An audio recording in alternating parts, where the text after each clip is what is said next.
Hello, dear Heartdwellers. Peace and grace be upon you from our Lord Jesus Christ.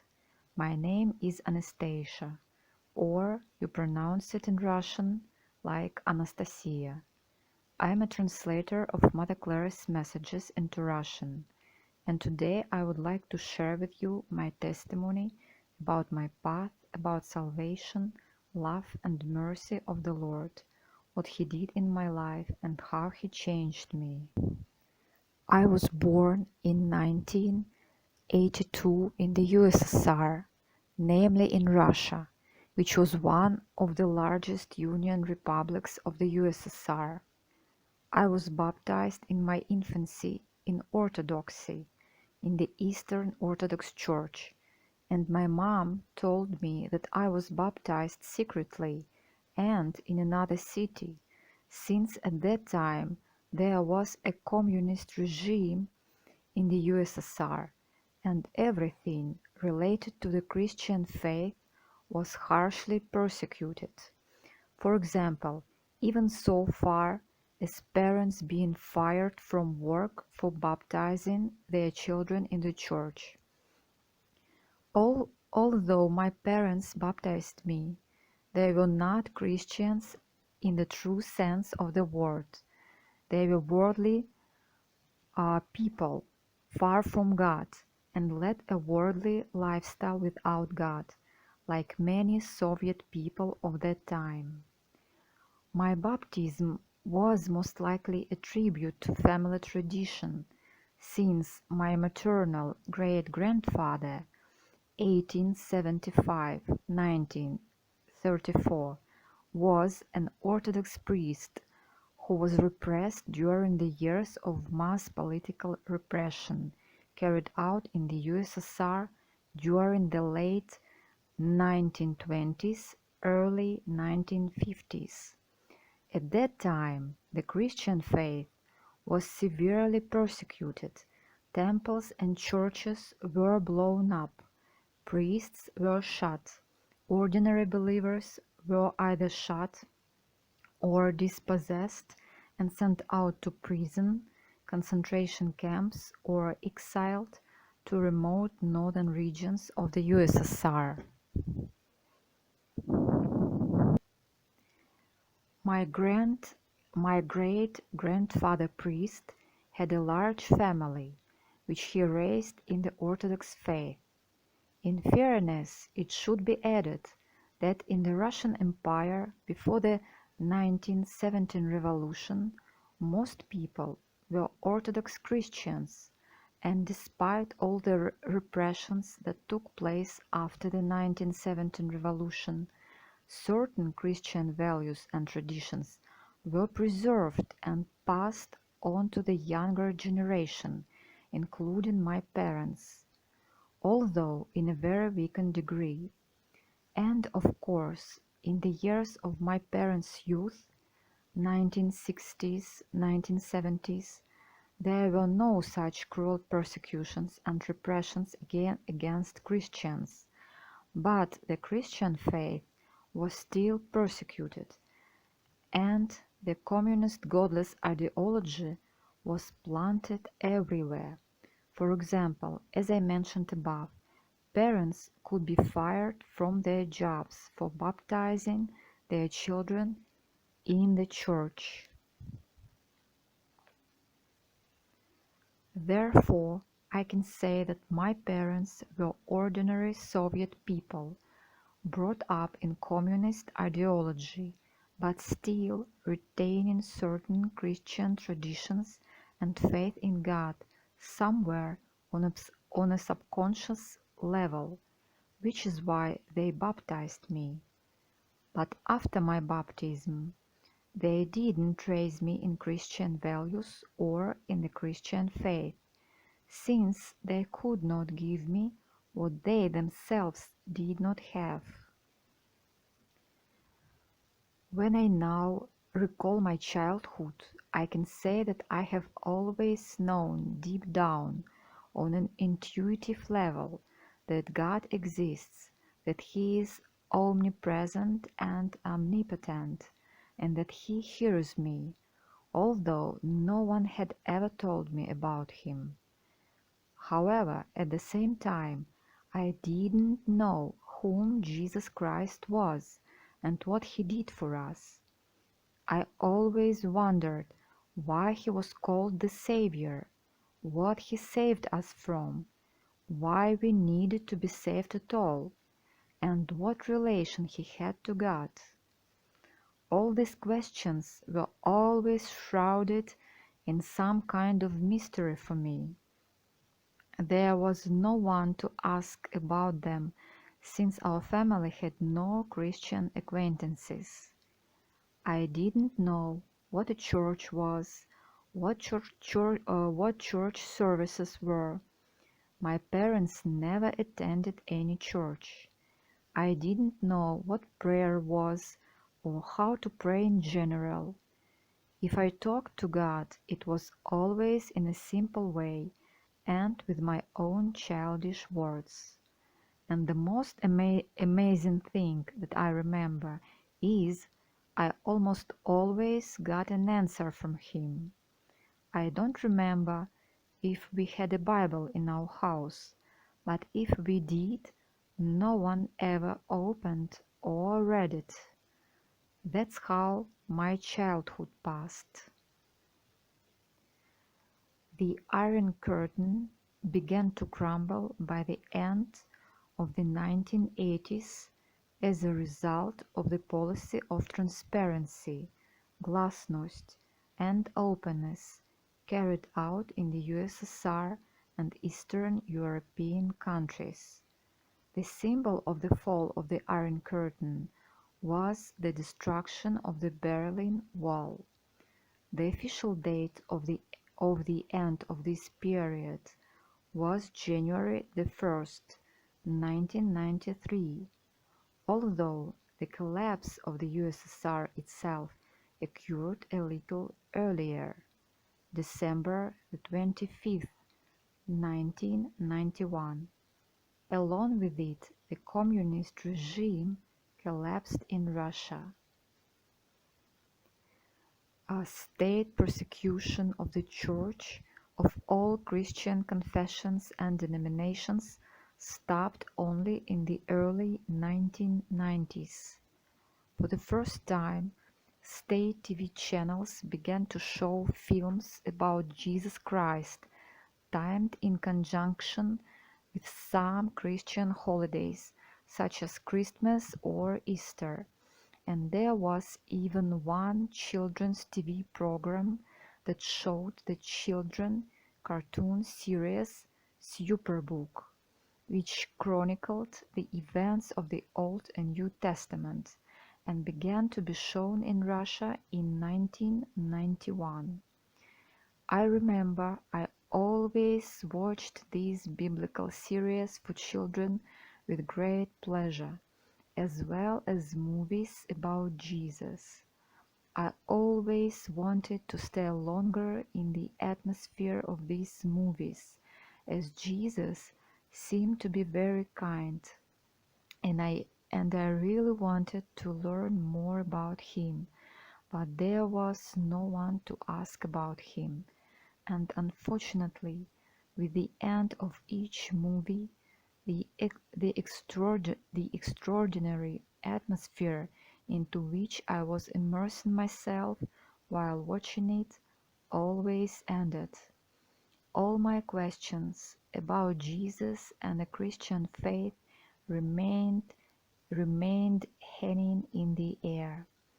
Even when the Christian faith was officially allowed and there was no state persecution in Russia, my parents didn't change their way of life and didn't become closer to God. In this regard, nothing has changed in the life of our family. With the fall of the Iron Curtain, the information blockade was lifted, and the flood of Western and Hollywood movies and soap operas containing scenes of murder, violence, deception, immorality, and sex in a word sin poured into our country, and I enthusiastically watched all these movies and soap operas. My parents almost did not prevent me from doing this. Sin entered into me and developed in many different directions. I lived in sin. I remember that when I was in high school, one of the main state TV channels began to show a talk show about it, which was entirely about sex and everything related to it. This talk show was shown from 1997 to 2000. I remember my whole class used to watch it at home, and the next day we all discussed it among ourselves in class or at school breaks. This talk show completely corrupted me. In 2000, I graduated from high school, moved to another city, and enrolled to study at a pedagogical university at the Department of Foreign Languages. My foreign languages were German and English. During this period of my life, I continued to live in sin and in complete spiritual darkness, without even thinking about Jesus. But there was always a thirst for truth inside of me. I longed to find it, and my search for truth led me to study theosophy, occultism, esotericism, and various New Age practices. Among them were books like Diagnostics of Karma by Sergei Lazarev, Guardian Angels by Lyubov Panova, Reigning Cedars of Russia by Vladimir Migre, In the Light of Truth, The Grail Message by Abdrushin, Conversations with God by Neil Donald Walsh, books by Carlos Castaneda, Ángel de Coatier, Paulo Coelho, Rajneesh Osha, books about cryon channelings by Lee Carroll, and revelations from other Ascended Masters, as well as many other similar books, the titles of which I don't remember now. All these books have one thing in common: they contradict the Bible and Christian teaching. But at that time I didn't know it, and didn't even look towards Christianity. I never imagined that I would find the truth there, in Christianity. It always seemed to me very conservative, outdated, obsolete, full of prejudices and erroneous views. I can't say that I seriously practiced theosophy, occultism, esotericism, or New Age in real life, but I was definitely keen on studying all this. I enjoyed studying and compiling horoscopes and sometimes meditating, but I didn't dive deeply into all this. Now I understand that it was the hand of God that kept me from being dragged deeper into this dark, gloomy quagmire. Thank God, the Lord acted in my life even then, despite the fact that I was a very stubborn, self-willed, and inveterate sinner. It was almost impossible to convince me of anything, or dissuade me. I was very stubborn and 100% sure that I was right, and that I knew everything better than others. Christianity was out of the question. To me it was a religion of medieval obscurantism. But God didn't give up. He continued to act in my life even then. In 2004, when I was a fourth-year student, the university trade union gave me a vacation ticket to the Crimea, and so in the summer of 2004, our combined student teams went on vacation in the Crimea for 3 weeks. It was unforgettable. The nature there is very beautiful, but that's not the main thing. When we arrived there and began to settle into rooms in the hotel, I don't know why, but I chose a bed on a large, spacious balcony with a roof and a view of the sea. In fact, my bed was almost in the open air. The summer nights in Crimea are very warm. In addition to my bed on this balcony, there were 2 more beds for my neighbors. When I began to make my bed, under the mattress, in the area of the head, I found the New Testament. My neighbors on the balcony didn't have any books under their mattresses, and no one did, as far as I remember. And I certainly wouldn't read the New Testament in the summer during good weather. But it turned out that several people from our team, including myself, caught a rotavirus infection while swimming in the sea and came down with a high fever, while everyone else continued to sunbathe, swim, and relax. And that's when I got a lot of free time to lie down and read the New Testament. When I look back on this situation, I remember it with a smile, because God's hand was clearly present in it. I remember that when I read the New Testament, my heart seemed to burn. It's hard to explain. I remember that I was struck by Jesus' words where he calls himself the bridegroom. Of course, I didn't understand their meaning then, but I remembered them.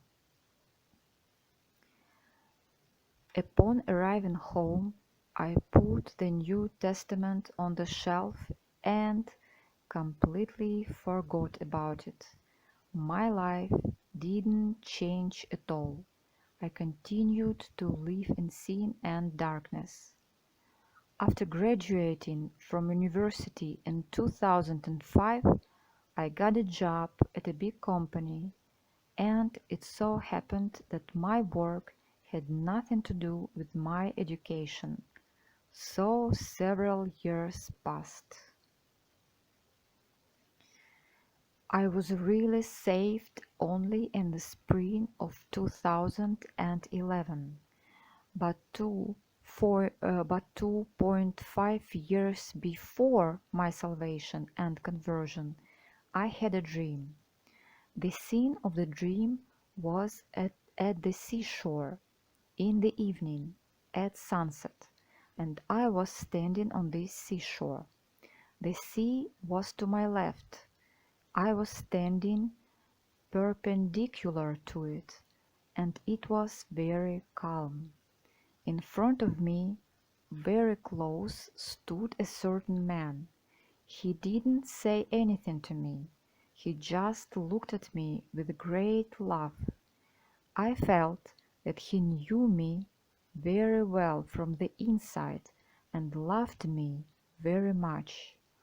The feeling in the dream was that this man was my true love, my soul mate.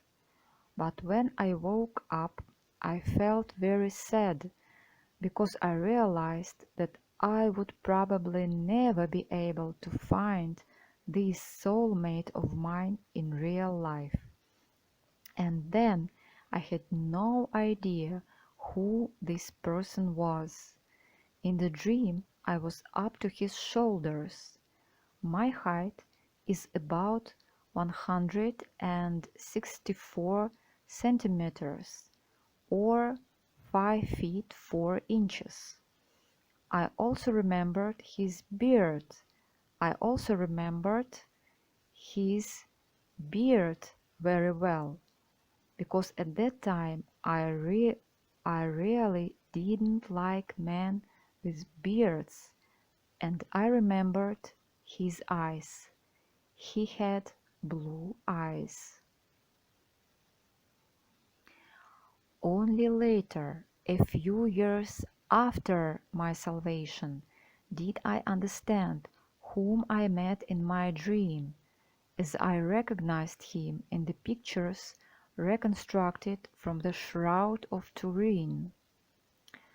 There are quite a lot of these pictures, but I managed to find the one in which Jesus most closely resembled the Jesus I saw in my dream. That's how I recognized him.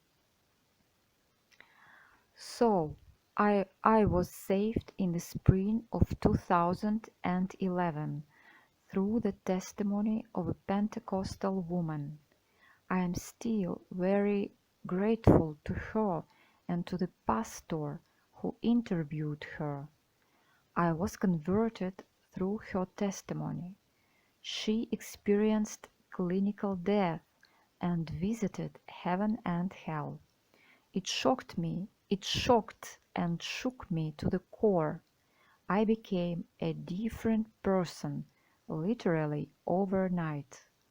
Everything has changed in me: my worldview, values, perception of the world. My former world collapsed and turned 180 degrees and upside down. That's when I was born again, and I threw out all my occult esoteric books. Now I understand that I was so stubborn and hard-headed that in my case God had to use extreme means. After that, I began to talk to God in my mind and in my thoughts. I asked him questions. He answered me, sometimes through thoughts and sometimes through situations. He gave me understanding about many things. He gave me certain signs, hints, and dreams. I realized that he had been present in my life all the time up to that moment and had given me certain signs, didn't pay but I didn't pay attention to them. Since my family had an Orthodox background in the past, I mean my grandparents, I began to attend the Orthodox Church, and imperceptibly for myself, I plunged into religion, into the execution of rules, ceremonies, and rituals. I stopped talking to God in my thoughts, stopped hearing His answers. It's all gone. And by the way, the Eastern Orthodox Church is a liturgical church. It has apostolic succession, honors the Mother of God, and recognizes the intercession of the saints in heaven. But this is not about that now. So, 5 years passed. During these 5 years, I became a real religious Pharisee and a bigot, far from Jesus, but I didn't realize it at all. Exactly 5 years later, in the spring of 2016, the Lord brought me to Mother Clare's YouTube channel, Still Small Voice. It was a huge shock and a real discovery for me. The love of God and the personal, close, intimate relationship with God. To say that all of this does not exist in the Orthodox Church is not an overstatement. Please understand correctly. I am not scolding or advertising any church. I am just talking about my life. I understand that there are no ideal churches and people. So, for the first time in my life, I felt the soft, gentle and loving presence of God in my heart. It was such a great joy for me, and it was so unusual and extraordinary for me.